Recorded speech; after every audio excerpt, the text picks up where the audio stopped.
Milers de persones han participat en la manifestació per unes pensions dignes que ha col·lapsat el centre de València. Una acció que a la resta de l'Estat es va celebrar el passat dia 17, però que a València es va ajornar per les falles. Si al principio contábamos hasta 15.000, yo creo que hasta 20.000 personas pueden haber aquí.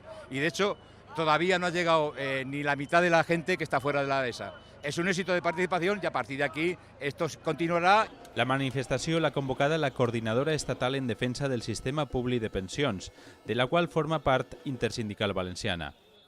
No n'hi ha dret a que se gasten armament i en salvar a les autopistes privades i que no tinguem unes pensions dignes.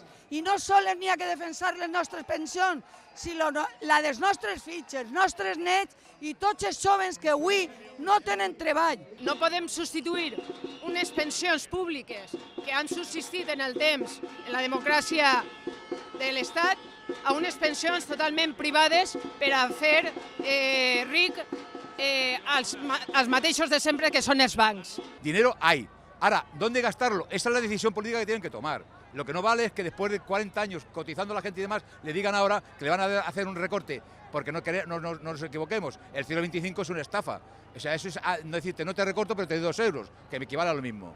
Juntament amb aquestes reivindicacions, la coordinadora també demanda restablir els 65 anys com a edat de jubilació i que les pensions es revaloritzen automàticament en relació a l'IPC.